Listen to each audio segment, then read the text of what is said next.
Yeah, I'm excited to dive into the newly released, long time coming XFX today in the context of some very fun new Live 12.2 features, also just released, long awaited.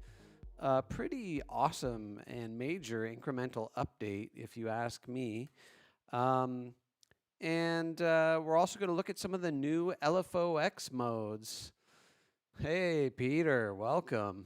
Yeah, I wish I could serve drinks through YouTube live streaming. That would be, if anyone can crack the code on that, let me know.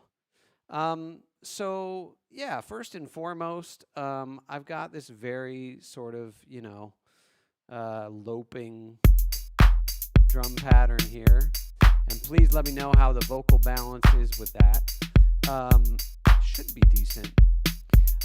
And that's just a backdrop for this expressive chords here. And so this is one of the really cool new devices that comes with Live 12.2. I'm not going to go too deep into it because there's a wealth of videos that have already been done, but it's like basically turning push or whatever controller into instant jazz house or whatever you might want to do with it. However, many lamented that it's not inherently scale aware, but this is easily remedied by simply placing an instance of the scale MIDI effect after it. Make sure the scale aware is toggled on, and then, why don't we just group that to a rack and save it as scaled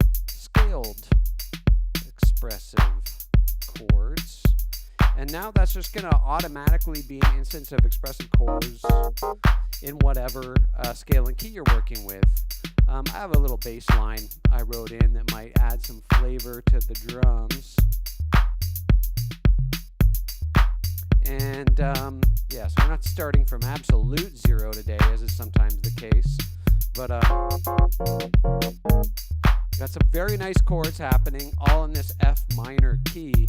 And yeah, I had this interesting little rig of XFX here, and I think maybe, I'll do it piece by piece to sort of show how these tools are designed, on the one hand, to be sort of modular, like they all work together to create new effects combinations that I might not even dream of.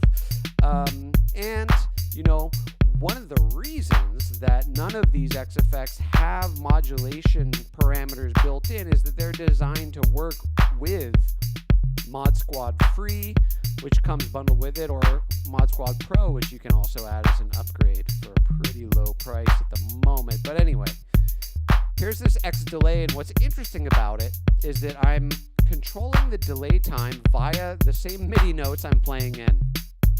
And I can transpose those down in octaves, and so basically I've got it transposed 4 octaves, 24 semitones, which is 2 octaves, and then this 8 VAs, an additional 2 octaves down here. And that's because, MIDI notes at their actual frequency rate are going to generate pretty fast delay times.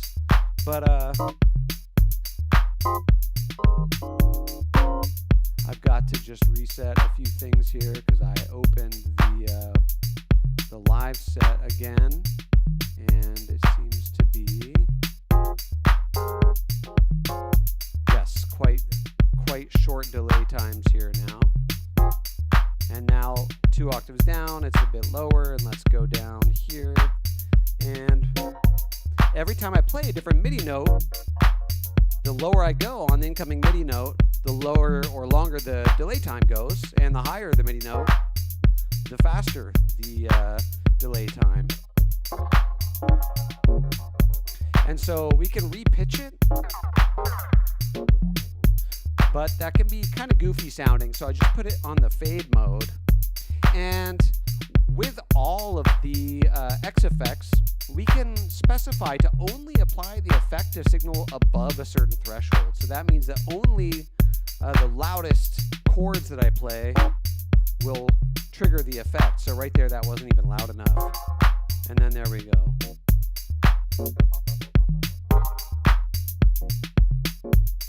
So you can have a lot of fun with that, or flip it into a threshold mode so that only frequencies above this frequency will pass through.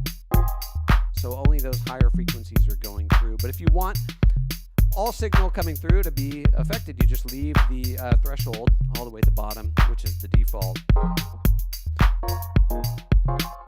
And so already, hopefully you're getting to see some dynamic control over, for example, in this case, the delay times. And in the MIDI mode, here we have the selector of all the tracks and input, MIDI inputs that are eligible, but this also serves to illustrate why X Relay is also useful as an option, because it just allows you to extract MIDI from any patch point in your set and to also manipulate that MIDI in a variety of ways before it reaches the effect target here. And that, of course, comes bundled free with XFX. So we've got a width control, a dedicated high-pass filter, and a multi-mode filter in addition to that. So I've got a pretty high-pass filter, low pass, and we've got some serious feedback, which is going to maybe make more sense in the vintage mode, right? It's going to... And so the blue waveform is demonstrating the effect, and the sort of gold in this live theme at the bottom is illustrating the dry. And so maybe before I start adding other effects to this real quick, let's just look at the BPM mode and contrast, in which we have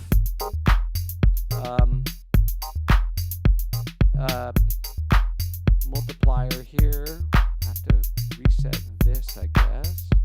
Yeah, there we go. So we do 3/16.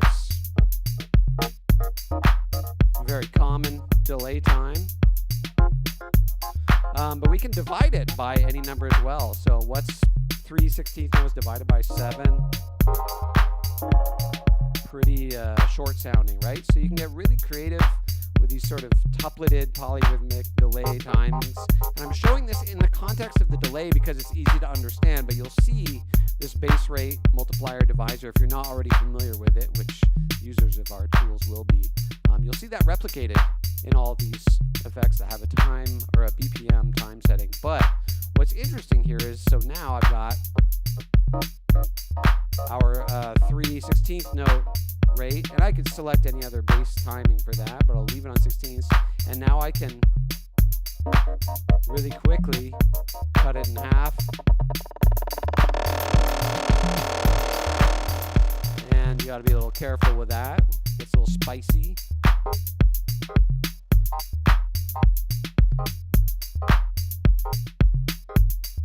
And now the maximum delay time is 5 seconds on the vintage circuit, so it can't really get slower than that.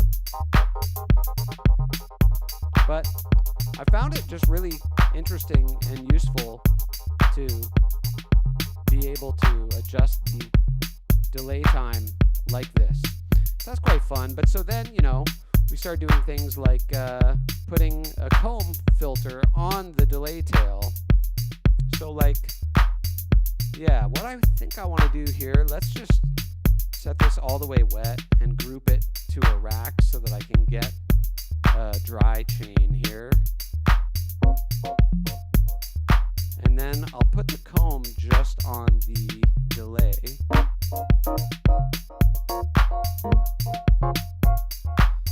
Okay, so I have this LFOX Pro and I've got the level here modulated.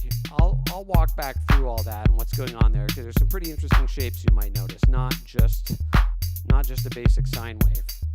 And so I put the level on there to have a modulatable parameter so that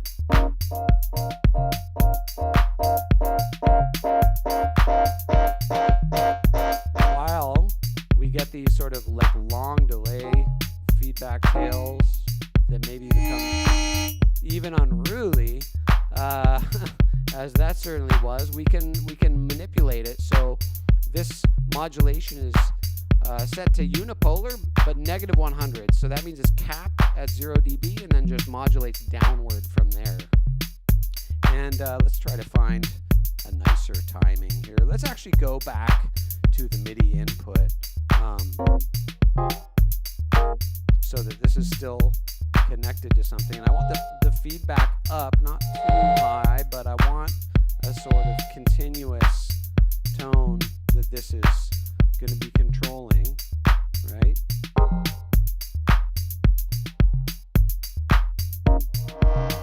Maybe it would be good to have some actual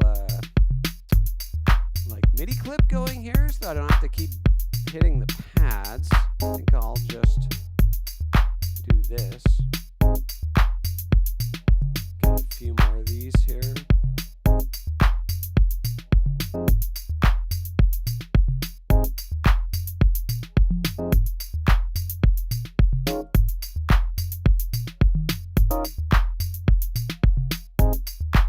Okay, that sounds a bit funny. But for another example of this, maybe what we really want to do before I dive into the cool LFOX Pro shapes we're going to get into is throw a little reverb on here instead. Because that'll give me a more controllable, continuous tone than this feedback, which just wants to get a little bit intense. Okay, yeah, that's kind of working. Maybe I don't need to resort to the delay. Let's just inch that up ever so slightly. Yeah. Okay, so LFOX Pro and the new MIDI LFOX Pro, they both get the Flux, Euclid, and Wander shapes at whatever the current rate is. So now it's wandering around. In all three of those modes, we have all the modulation effects you might be familiar with from Meld. And you can hide and show that here. But what I'm more excited to get into is like the sine. We'll just leave it back on the sine. Nice whole note, 1 bar sine.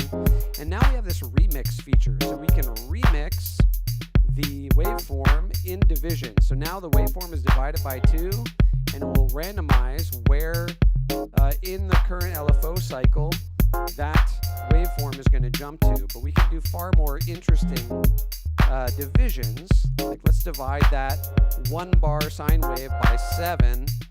And we have this R mode. We can also set it to N. So R means it might repeat. So it might re-trigger the same phase cycle multiple times. But in the N mode, you get some more discontinuous patterns because that will never repeat from the same position twice.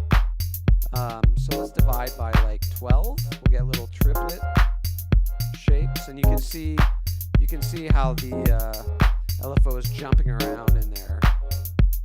And now, like, maybe I don't even want the dry one. Now we've just got this as kind of a texture going through. That's kind of cool, actually. I might try and play around with the LFOX Pro also on Meld, which has this awesome new chord mode, which I'm manipulating the shape of this chord, scale aware here, with the built-in LFOs. But I think what could be useful here would be if I grab another LFOX Pro and grab it and drop it on. Doesn't want to show up in the modulator section.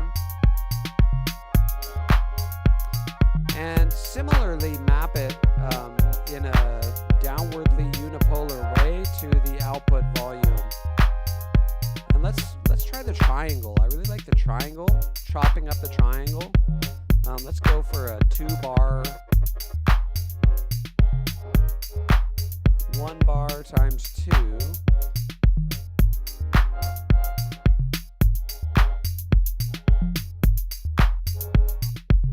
And let's just solo this for a second. It's getting kind of quiet. Maybe add a little smoothing on there. It's kind of stark. And let's get the ceiling up a bit higher. And maybe we could do the same thing to the filter there.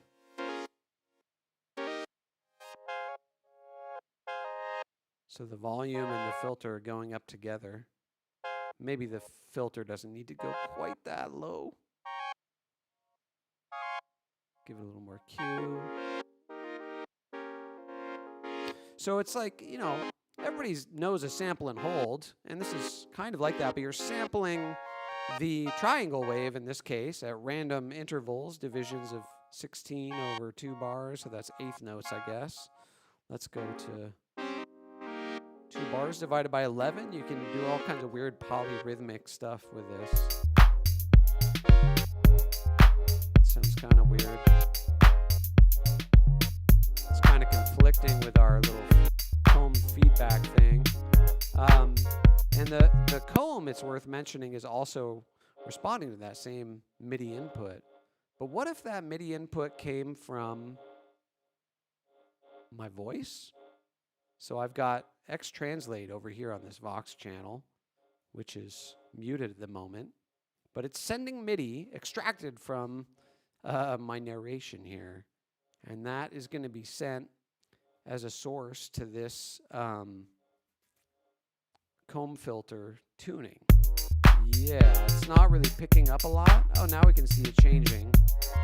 There's not much going on there in terms of the feedback. I'll just adjust the octave there.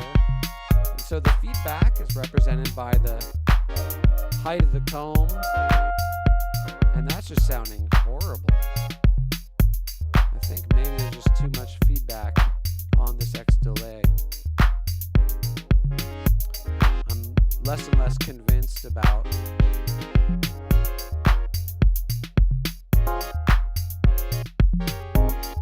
let's get this a bit lower. There we go.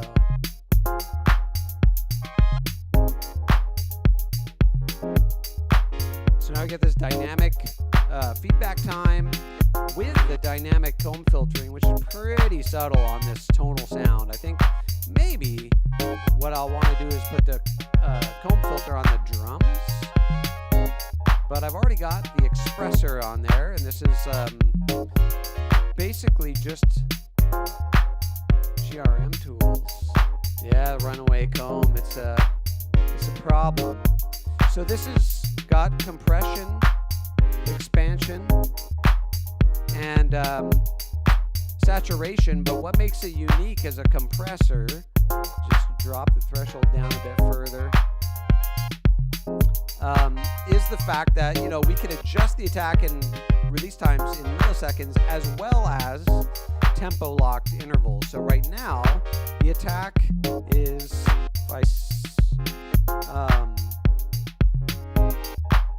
it's set to 2 divisions of a 16th note, so it's a 30-second note attack. I could also just tell it to be a 30-second note attack by selecting 32, and this is a release of 2 16th notes. So if you really want your compression pumping along with the track, set it all the way wet so you can maybe hear it a little better.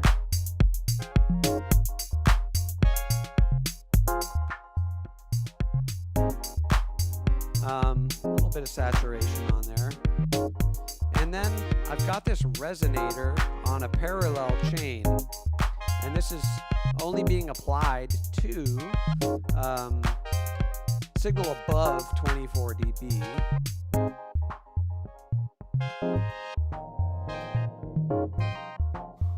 Now we're getting really weird with it.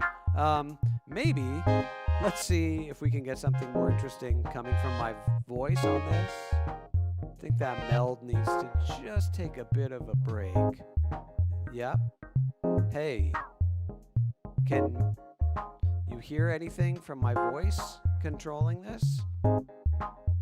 Yeah, it should be coming from there, or no? Huh. Let's try putting it through, oh yeah, there we go, went way down low. So it's maybe a little less sensitive to the notes there. I'm gonna just grab a X relay just to indicate the different ways that we can... Actually, I don't even need an X relay for this because the vocal X translate can also output inherently on a relay channel. So I'll just enable that. And now that's going to be, let's set that to relay 3. Okay. And now set this relay input to relay 3. Let's flip it. And doesn't seem to be getting different pitches here. Oh, the threshold is, there we go. Threshold was too high on the X translate, so now it's getting all my different notes from the voice transposed up way too high. Let's do 2 octaves, well 3 with the octave control. Yeah, and now, there we go.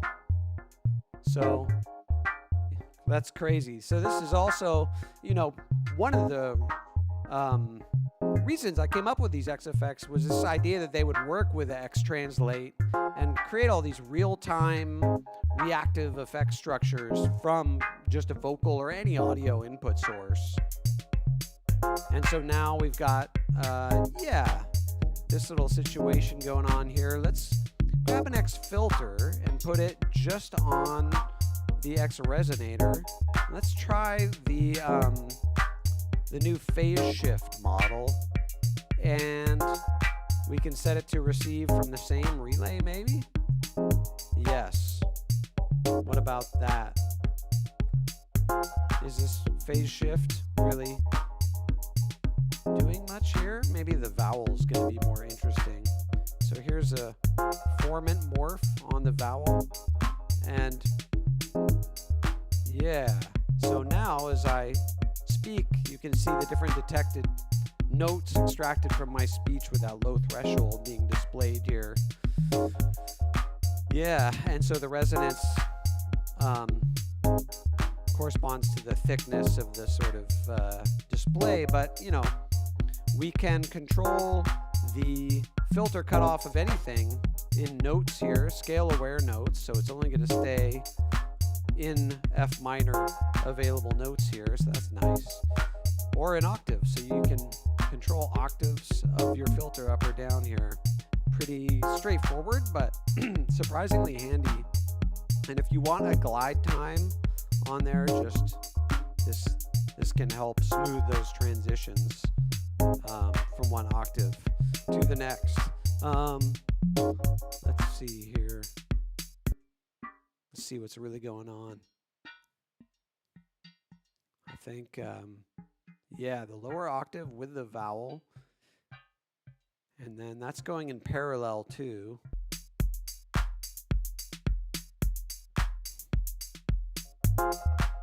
Just adding a little extra texture. And maybe, I'm really excited to get to the X verb, but first I think maybe it would be good to look at the X delay in a slightly different context here. Let's see if we can, yeah, pull it also from that same relay 3. And if we flip the notes, going to invert them on the keyboard so they're slightly different note expression. And let's go to the vintage mode.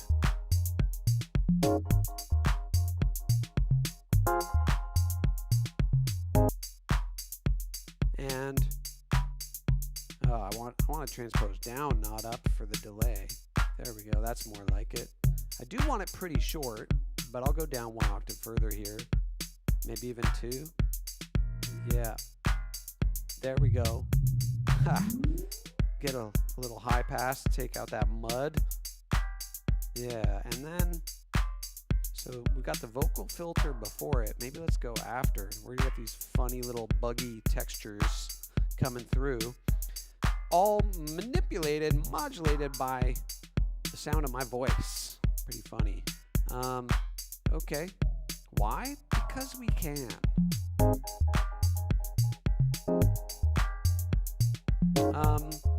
Now, a more utilitarian usage of this could be, let's go ahead and I'm gonna grab X filter and put it on the bass, which is just a pretty naked sine wave here. And I'm going to have it controlled by MIDI, right? From the electric. Yeah, no, I think I need to. What I want to do is copy this scale, just so I have the raw incoming notes scaled up. I'm going to mute it because I don't want it to go to the output. I'm going to put X relay on there. And let's leave that at relay 1. So I'm using this to send MIDI even though it's muted. Because the reason I did this is I want only the root note that's been scaled. I don't want all the notes from the chord. That will confuse the filter. So good. It looks like that should be coming through. And so now I will set this actually not from MIDI but to relay. And now we can see it jumping around. And this could be really useful. I'm going to set it to a notch. And what it's going to do is, it's not so relevant necessarily with this actual chord pattern because there's no direct conflict with the bass. But in theory, if you had, like actually, you know what I'm going to do? I'm going to move this all around. Let's put the X filter on the meld.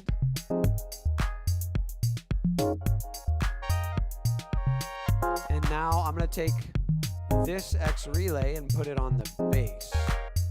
So relay 1 is now coming from the bass. And now, so this is getting notched by the bass. So those sustained meld pads, I'm just going to reduce the amount of this LFO so we can hear it better. These low F1, D-1, they're all around. They're pretty low. Move it up 1 octave. So those bass notes are getting notched out of the continuous meld pad as they move around. So this is just a way to illustrate that, you know, it can be used in a sort of surgical way to eliminate conflicts of various kinds.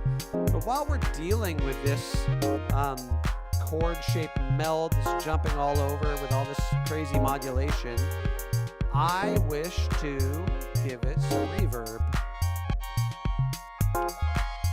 And so we now have 2 circuits, the legacy from the previous X reverb and the new modern circuit. And we can just simply cut in half or double the reverb time here. And the pre-delay time is reflected in the start point. And same with the fade in. Now those are both just milliseconds, but this is where it gets really cool. Like we've got now RT60, you know, the decay time it takes for a delay to reach infinite silence, controlled by the same bass rate divisor setting. So let's go to 1 bar. Now you can have a precisely 4 bar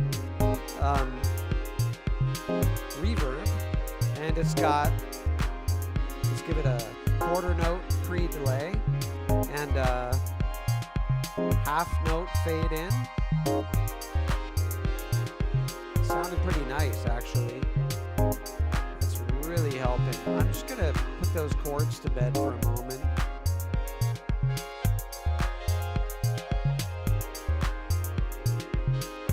And we can give it a feedback, but you have to be really careful.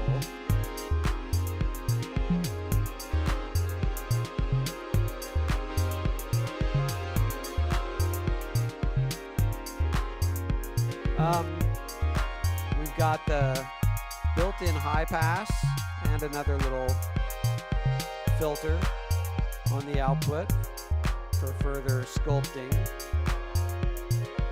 That's sounding so much smoother. So the modern circuit, you may recognize it. emulating a certain favorite reverb. We've got our cutoff here, high multiplier and low multiplier. So the high multiplier is going to elongate frequencies above the crossover there.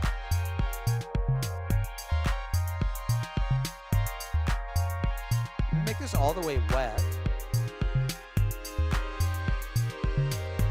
And then let's just go full ambient mode for a second. Okay. And what I want to do now is grab our LFOX Pro and play around with our little, whoa, that's a MIDI version, excusez-moi.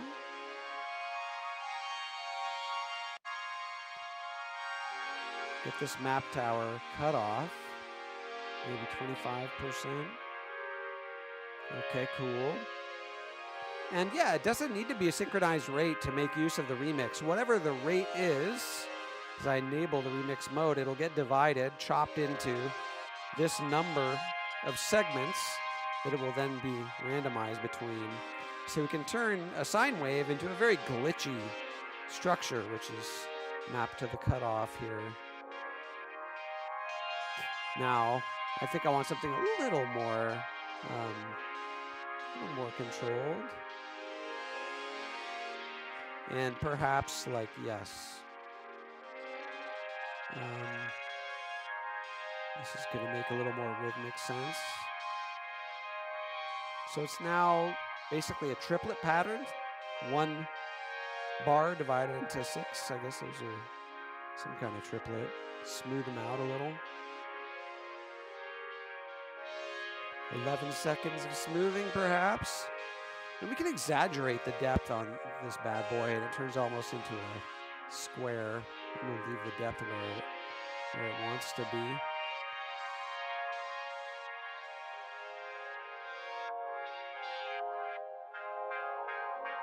So that's the repetitive mode. You see how it's creating those repetitive patterns there? So that's when maybe you want to explore the non-repetitive remix mode.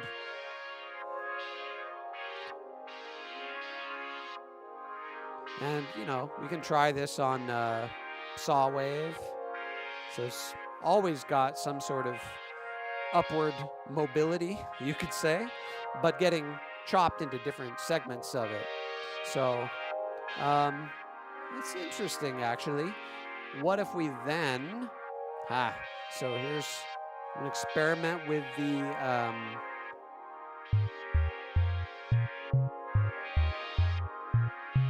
with the delay on the X verb. Okay, here we go.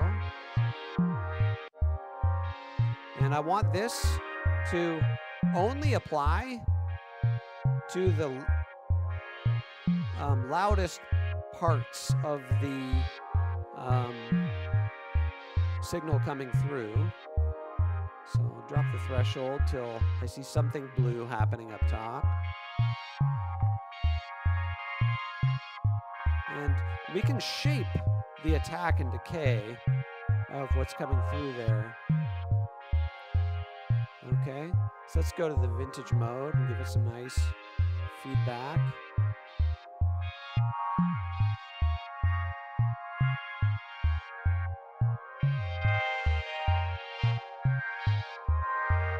I'll just solo the X delay here. Oh, it's kind of a funny timing. Let's go to our BPM. Let's give it a nice dubby 5/16 note delay.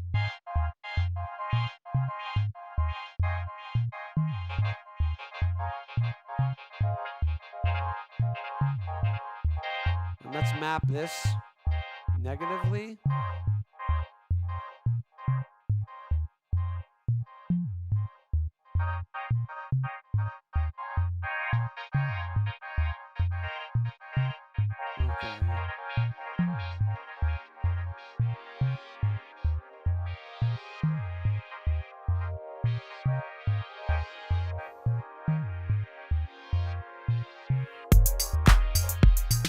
Something like that. So yeah, I want to look at dropping one of these directly on, like, just the clap, for example. Let's get a comb delay on the clap.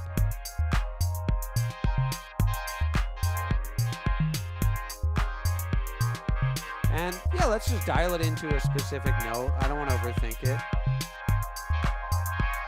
And let's switch to the new modern algorithm there. I think those echoes need to just have a little less feedback.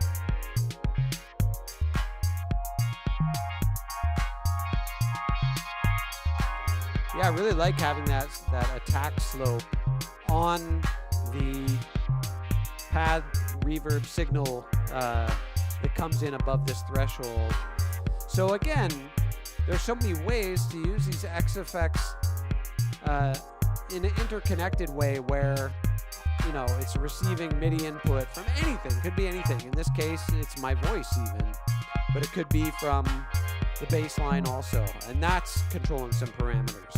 Obviously, the modulators can control these parameters, but then also the way they respond to the input threshold or crossover also just sort of builds these dynamic relationships between different elements that I think is pretty interesting.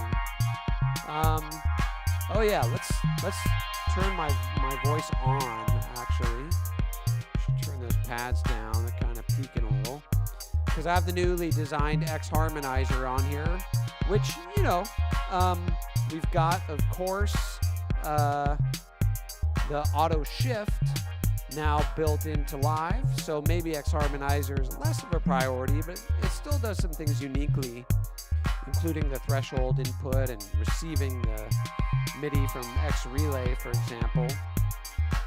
But it's also been redesigned, and now you can hear it. It's pretty funny. Let's get these panned over. Yeah. Maybe like this. -2. There we go. And if I switch it to the shift mode, we can serve the relay from the incoming voice.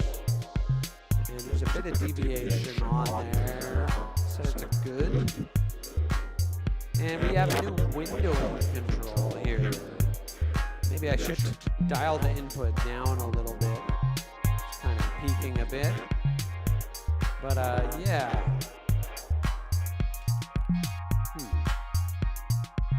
So let's get some feedback on the reverb here.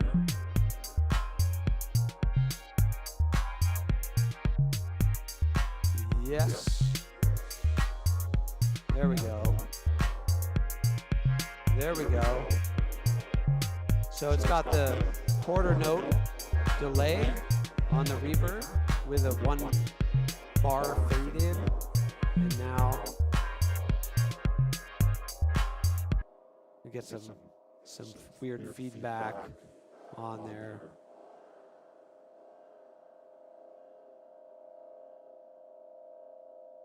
Get that gnarly texture. Spread it out. Actually, go back to the modern mode. And that's where you have to be careful with the feedback. And the curve response reflects the current size. Oh yeah. I think it's distracting. I can't really handle hearing my own voice too long, even if it's all freaked out with the X effects. What have we not looked at yet? Oh my goodness. I've not shown XFM or Xform. Okay, what am I even doing with my life? Okay, let's start with Xform, because it's brand new, and then we'll get into the XFM, which is one of my favorites. So Xform, there's a push standalone version. All the other X effects, they already work on push standalone. Xform is the only one, due to the GUI you'll soon see, that requires a little bit of tweaking to work on push. So this shape here is just kind of a representation of the current parameters, and this is just showing which angle we're looking at it from. But up here we select all the different modulation effect types available. So let's flange it out. And as I increase the note controlled rate, you'll notice our little form in the middle begins to rotate correspondingly. And go for a little more feedback here.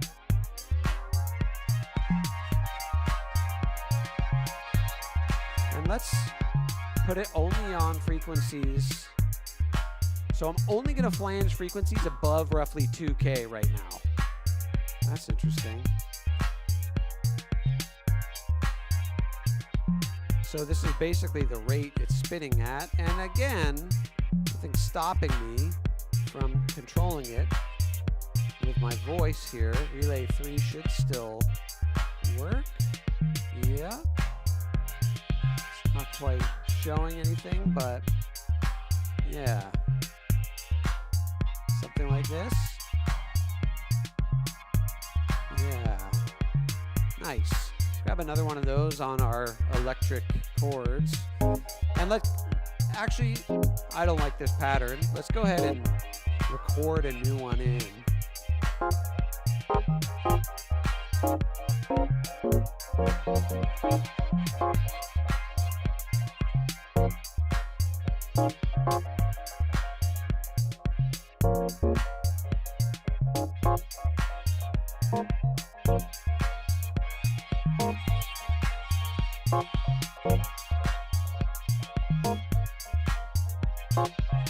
Something like that.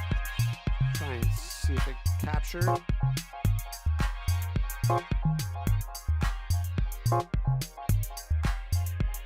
Give it a little quantization.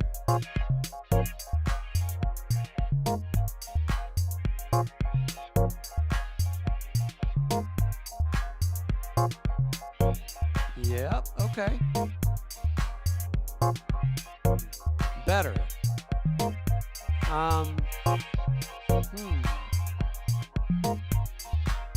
I just had a funny idea for a new feature. Funny how that happens. I'm wondering if it might be cool to have an option where the MIDI controlled delay time was quantizable to the nearest, 16th or 32nd note or something. Worth exploring. I'll look into that. For now, though, it's kind of a nice staggered off-kilter sound. So let's go to the drums and grab the XFM. This is one of my favorite effects to use on drums. I might not want it on, you know what, I'm going to put it just on that higher frequency chain. And it's not getting enough right now. Okay. Okay.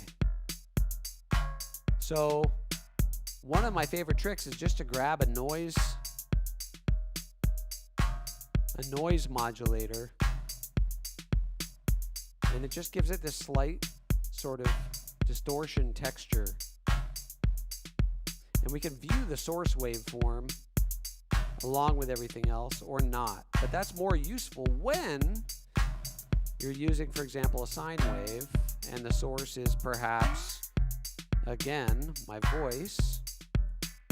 Hello. There we go. Now it's moving all around. You can see the note and corresponding hertz changing, and you'll see also the source sine wave also moving along with the pitch of my voice. Yeah, and we can octave that down or up. So that's giving some really interesting added texture. Let me disable the resonator there. And I think at this point, I would, only want to use the crossover to apply it to input that's above, say, 600 hertz. Yeah. That X resonator, let's just put it on the clap. And I'm going to go ahead and, let's see. I want these to be delayed by one single eighth note.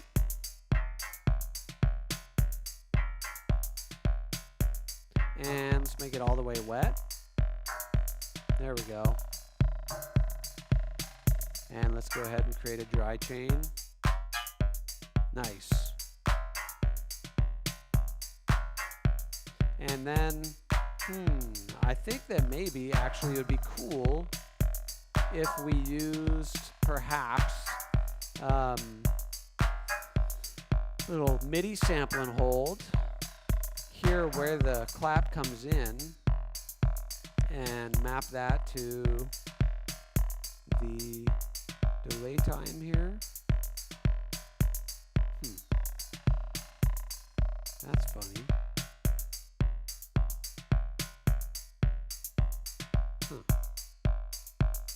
What has happened?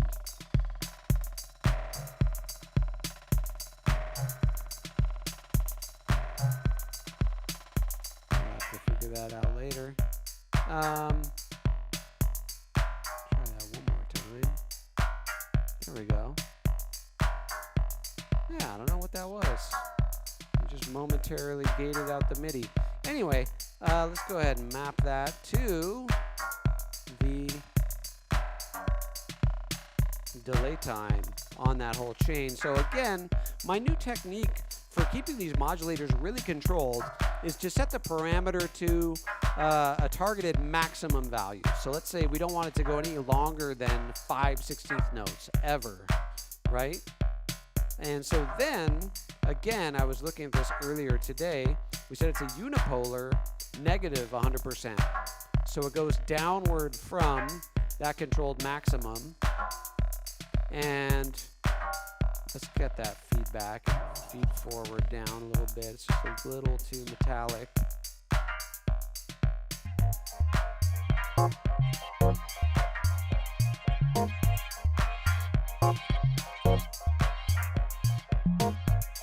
So we've got all these harmonic elements moving around, dancing around here.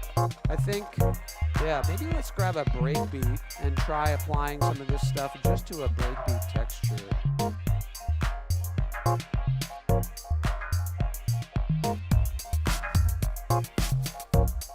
Sure, why not? I'm not going to overthink it.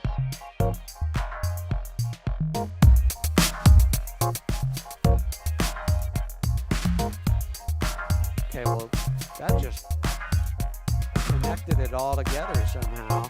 Let's go ahead and just start working with these. Grab a little X filter for starters. Try the filter.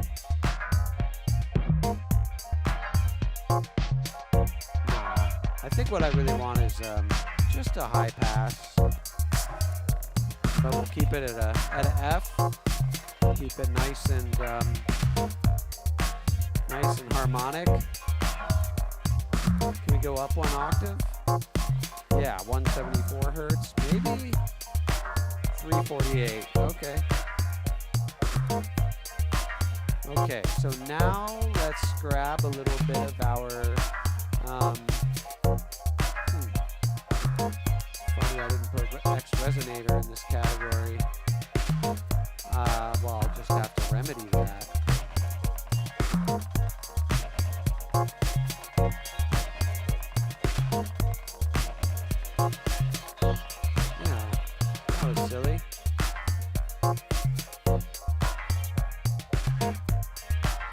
Okay, let's see what we got here. Go for the membrane. And yeah, keep it at F as well on this F minor. And yeah, we can hear it wobbling down there. Way too much decay.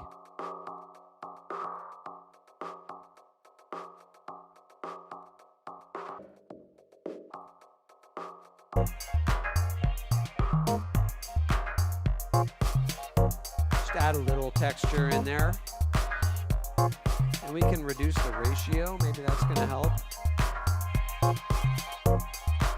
Get a little XFM on there as well. And let's take this from the chords, from electric MIDI, electric. Yeah, let's see if it'll give me that second scale input. Yes, okay. Scale post effects, perfect.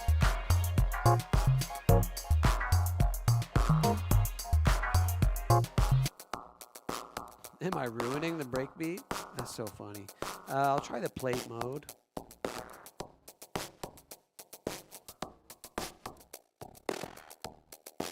Turns into almost amplitude modulation on lower octaves.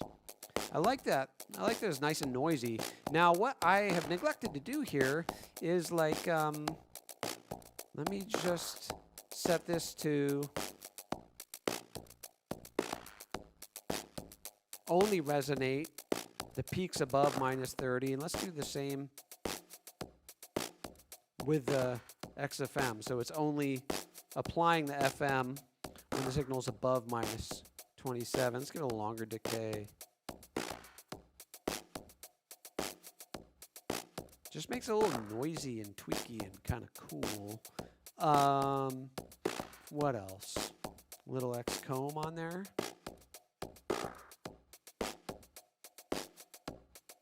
Get the modern circuit and get that also on the upper threshold. So funny. Maybe.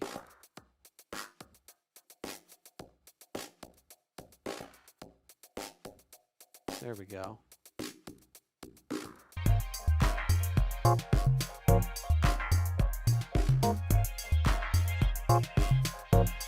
Not sold on that bass line anymore, but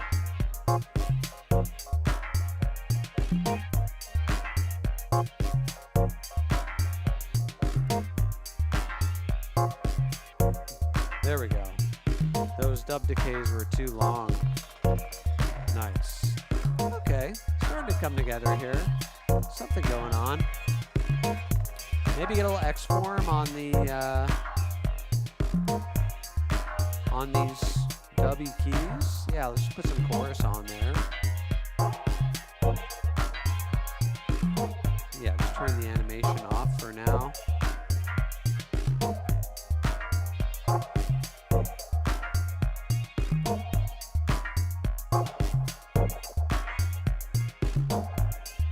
You can turn the animation off or on if you want to save a tiny bit of CPU, but pretty negligible.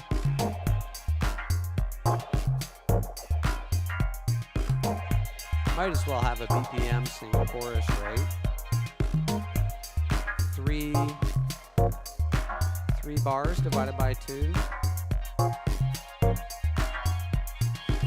Okay, let's fix this bass line. I think we need to like move some of these around.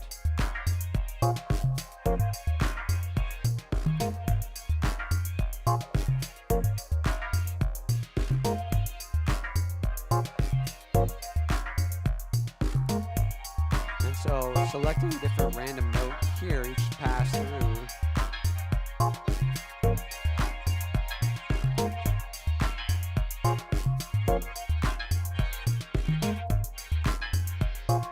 So that meld is really starting to come through with some dynamic textural stuff. At which point, you know, you might want to capture it one way or another.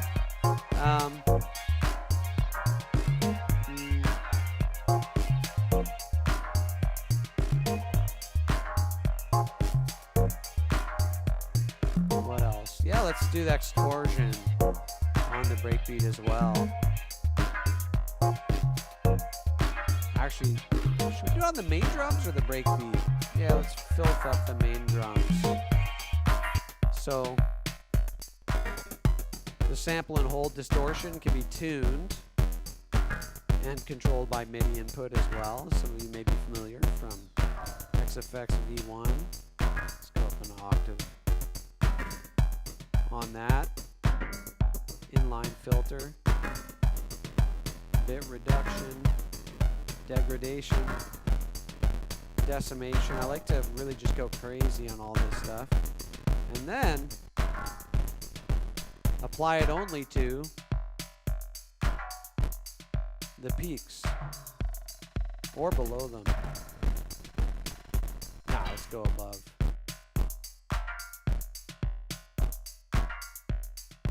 And let's set it to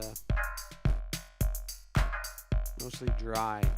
So we're just getting a little bit of texture added whenever the peaks exceed this threshold.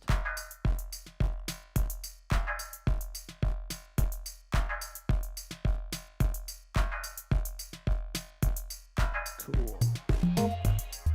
Just giving you a nice little woolly texture to everything. Yeah, let's go to the tambourines and just try and mess those up a little bit with our XFM noise.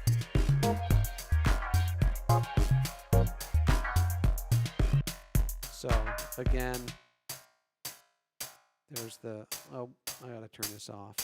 There's the tambourines with XFM and without. Nice and clean and family friendly, or a little gnarly and degraded. Just a little noise source frequency modulation with an exaggerated amount. And again, you know, maybe we want to apply this only to the frequencies above a certain crossover, for example.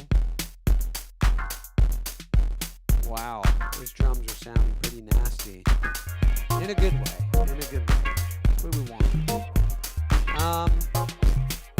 We've also got X-Connect and X-Divide, which I can quickly show is like two sort of utilities, right? So let's drop an X-Connect here. And so this is like the weird voice stuff coming through dry. And then I can set my source to blend with it here. Let's take the meld. And we're not hearing it because it's post-mixer.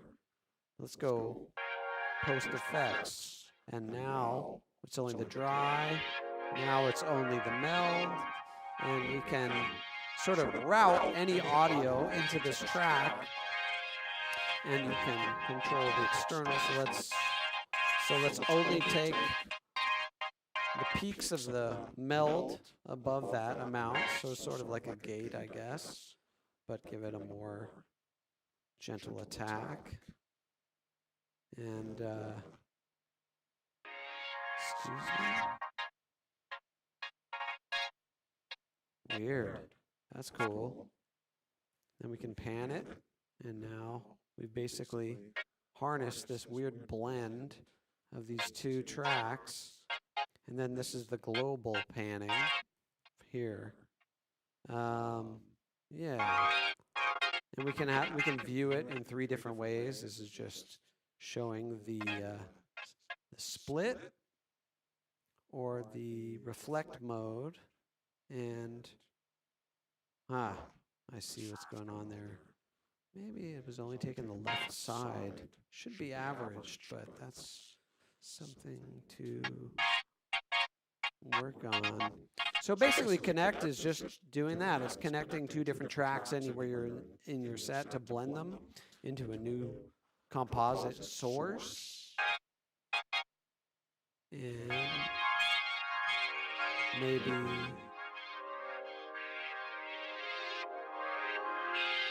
we want to turn that meld amount down, and then the track level for my voice could go up.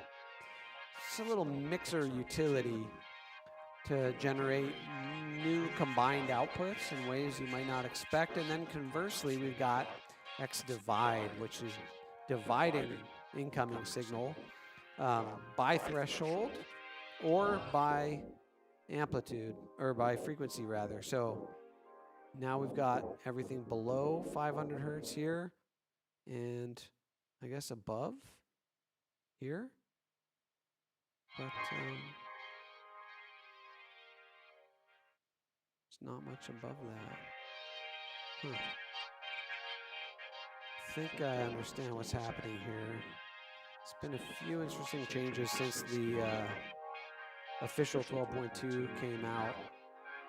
But it allows you to kind of like control dynamics and frequency in a variety of ways, and again blend between the signal above and below these different like thresholds. So let's just do here again. Something with the above. Something with getting the below signal. Maybe because everything's pretty quiet going in, that would make sense. So that's basically the X effects, and let's go ahead and grab another LFOX just to play around with the new modes I didn't quite get into yet. Maybe on the meld again is going to be good. Yeah. Cat Human, welcome. Good to see you. Nice. So I'll do the Euclid mode here. So this is dividing the rate into a certain number of Euclidean steps, and this is how dense it will be with them. So there we go. That's 2 hertz. Fill amount, basically 40% of, let's say, 14 Euclidean steps represented by these ramps, which I can then, let's give it a bit of a fade in. Doesn't seem to be applied much. Slew up. There we go. Slew up is working. And the unaffected shape is displayed with the gray waveform beneath. So now let's go and just dial back the extortion there.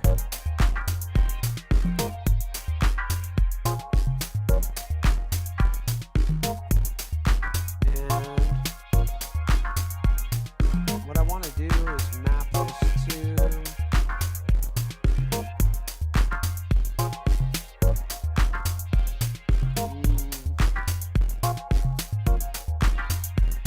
let's do something more rhythmic here. Let's map it. So good. So quarter note pattern. We'll increase the depth. Which I guess I'll see when I exit here. Yeah, perfect. Okay. And yeah, let's just go ahead and put all this into a rack so I can just control the overall rack volume here. And woo, that is quite the rack there. Just remove the devices from the view and map that here to the volume. And again, unipolar negative. And now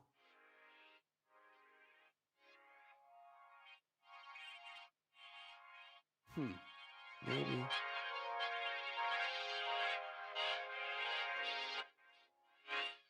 There we go. So now we got this Euclidean pattern, which I can increase the density on.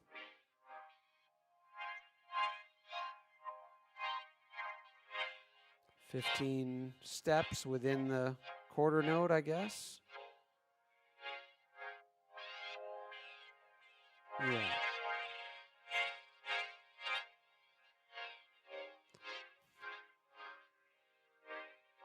So interesting little rhythmic patterns you can play with, and then clicking here, we can edit the different effects applied. So I don't know about that slew up.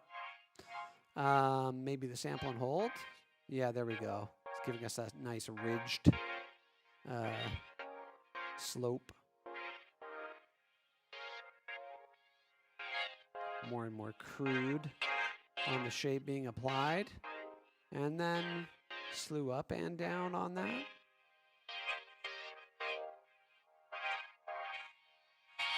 Yeah, okay. It's just sort of tilting it ever so slightly. And then let's go ahead and grab another one just to explore the new flux mode, which is basically just a raw sine wave, which you manipulate by applying these two effects.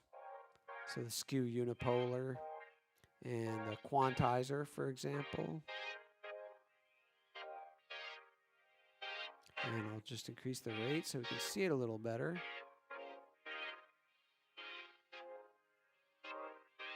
Interesting.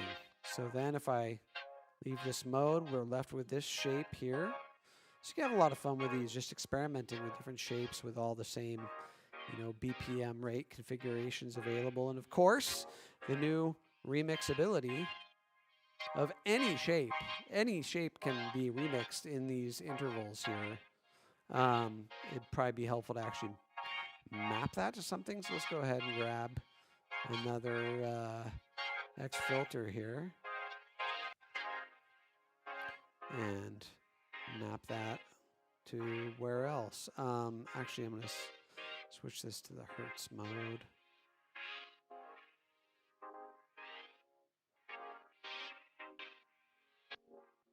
It's really chopping it up with these interesting remix shapes. Again, a little smoothing helps just soften the edges of those transitions as the remix points jump around, so it's not so sharp and cornered. And last one is, of course, the Wander. And so you can add effects to that, but you don't have to. So I'll just leave the advanced editing mode. And there we go. It's wandering around. Set it to, okay, eighth note triplets, sure. Why not? Map that to the resonance, I guess. Maybe it's a little too spicy. Just a little bit on there. Okay. So it's kind of like, this slopey, stuttery, slopey, soft, curvy, random sample and hold wander shape. Again, you might recognize it from Meld. And so then I think it would be also useful to look at how the remix mode works with, for example, the hand-drawn shape, right? So here I'm just going to draw an LFO shape in. Whoa. Hello. So there's this fun situation. I'll just multiply that rate out quite a few times. And let's start chopping it up. And so now it's taking that hand-drawn pattern and dividing it into 8 and jumping around to different sections of it in a stochastic manner. Funny sentences I only get to utter in the context of talking about music, generative music tools. Okay, so there's that, like this remix. Let's window this in, and hard to kind of get a sense of where it's jumping around, so maybe I'll just set the interval to 4. So we're going to maybe see some more repetitive patterns of where it's chopping it. Yeah, those two are the same. Those two are the same. So it's taking just 4 slices of this pattern stretched across 8 eighth note triplets. Let's just go ahead and make it 8 quarter notes. That'll be a little more sensible. And we can keep doing this using these same remix settings with any of the different LFOX Pro modes. Let's randomize a shaper grid here. And of course, put a little curve there. Delete that breakpoint. Let's delete this breakpoint as well. Option or shift click to remove the breakpoints. Shift click and option drag for the curve. Okay, this is something.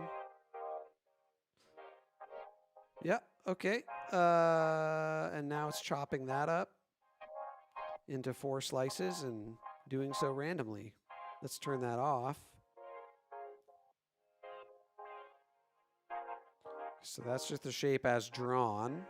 Put it to 4 quarter notes. There we go. That's that beautiful drawn shape we can all recognize. Yes. And then we chop it up. Chop it up 7 ways. So now it's taking 7 different segments, jumping around between them randomly. Yes. For me, it's just, I just like watching those shapes roll by. It just gives me such pleasure. Calms me down. It's the perfect balance of control and lack thereof. All right, let's do this one last time. Let's do a short sequence here. Let's step it like so. And let's set it to that. Okay.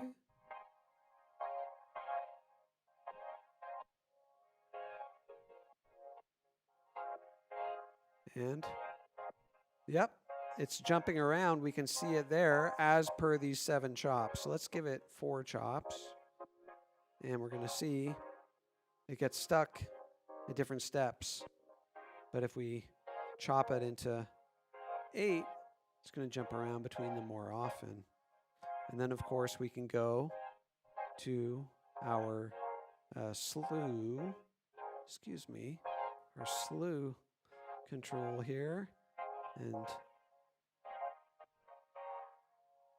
oh yeah, we need to give it, yeah, no, let's go full slew on all of these. And there we go. But so it's jumping around, not mid-slew, it's jumping around pre-slew. So everything stays slewed as it divides the actual step values into these 6 intervals and jumps between them. Okay, that's nerdy enough for today. I think I'm totally blown away. That 6 have stayed with 7. Hey, pat yourselves on the back for withstanding this absolute unmitigated nerdery. I'd love to take any questions that anybody has about anything I showed or didn't show or didn't get into enough there. Pretty happy with the UX improvements on all these, especially the reverb, I have to say. Reverb.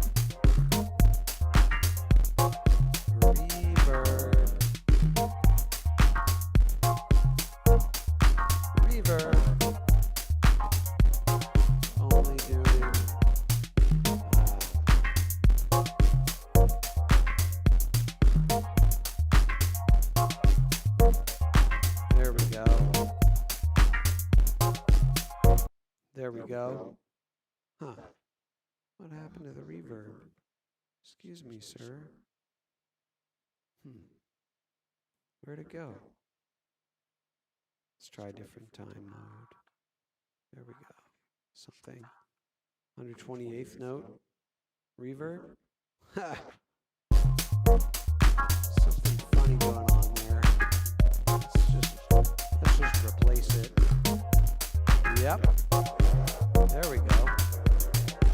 Circuit is active now. Let's go to 64 8th note, 11 8th note, reverb time. Comes after 3 seconds at this BPM. And let's just do no pre-delay or fade in.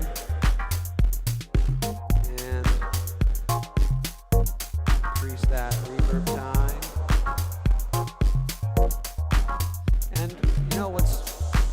helpful sometimes is set it to crossover, so only those highest frequencies ever even reach the reverb, preventing any mud from reaching it. Try a little feedback there.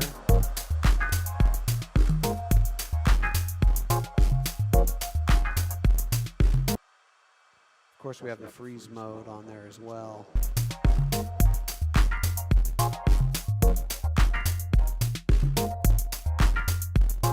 Hey, I love it, Coseps. Yeah, this is what the name of the game with these things.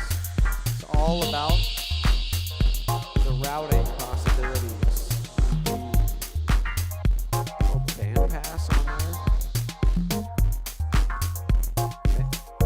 Yeah, I think I'm gonna try to get a little wah-wah on the band pass on my voice. Totally freaking out over here. Yeah, something like this. Tremolo. It's a little too intense. Tremolo on the, well, I guess not a tremolo if it's on the cutoff, is it? That would be on the output. There we go. And that's why I put this inline volume control. It's exactly like this for modulation purposes. So you can have a volume control just on the tail circuit without controlling the overall output, including the dry signal. So again, I think there's like this. Negative unipolar? Is that what I want? Is that what I want out of life? No, that's working better. Yep. Something like that. With the divisor. Working nicely. We can also, set it to our own quantization here. 64th note or what have you. Crude facsimile of a sine wave. Remixed, maybe? Now it gets all noisy. There we go. Now we're cooking with gas. So, yep. Cool. Just get that on the keyboard. And then maybe also simultaneously on the cutoff to a much lesser degree. But it is a nice band pass. Something like that. Maybe turn the resonance down. Probably going to help all of our lives a little bit. Yes. So I could just keep modulating this stuff all day. I'm sure you've all had enough of this bass line key nonsense.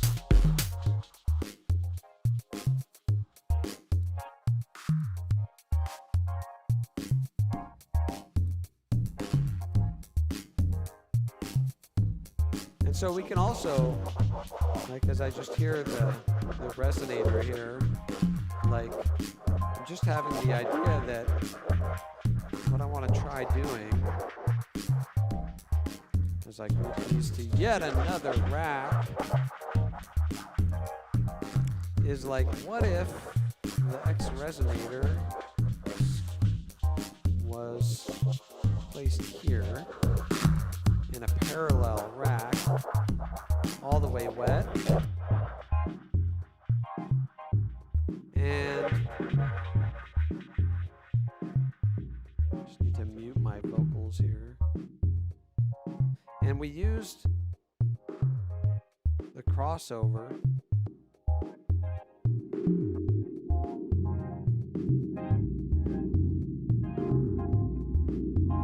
Oh, I want below. That's the thing.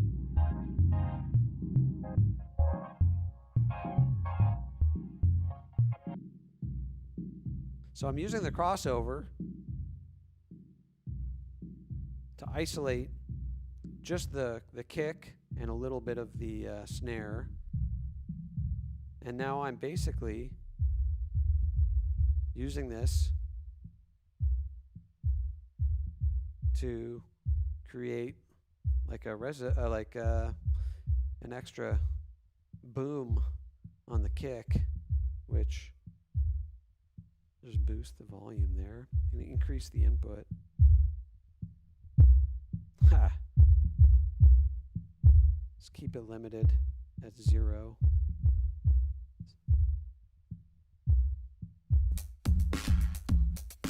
Right? Because this one is actually somewhat high passed, no? Right. Yep.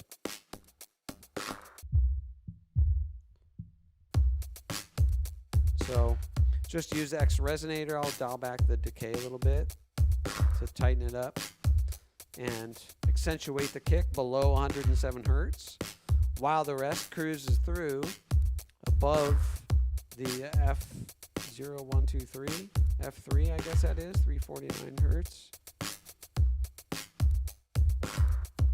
Yeah. Cool.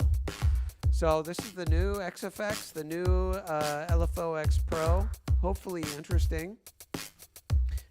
Any last questions before we wrap up today's session?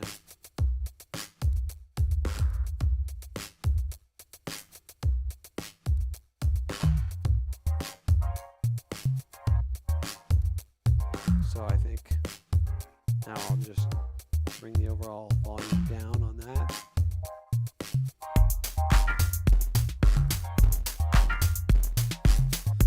It's stomping around, making all kinds of noise. Oh yeah, those were a little noisy, a little unruly. Everything got a little unruly today, but sometimes I suppose that's the fun of it. So, thanks for letting me share my new XFX with you. I had a lot of fun making them. I think they open up a lot of new possibilities combined with the Mod Squad Pro, the new LFOX, the sample and holds, combined with X Translate. If you have a microphone, want to use that as a real-time input source. One thing I didn't really get into is, playing more deliberate melodies into this to control things, but we did a bit of that MIDI routing too. And it's really interesting how harnessing those MIDI frequencies can help control different possible mix issues that can manifest later on by addressing them earlier in the process. So that's XFX version 2, available now at manifest.audio for those of you tuning in. Go ahead and give the video a like. Don't forget to subscribe if you're not already a subscriber. And hop in our Discord, which should also be linked below. And yeah, stay tuned for more fun and exciting stuff coming soon. So thanks for tuning in, everybody. And until next time, take care. Be well.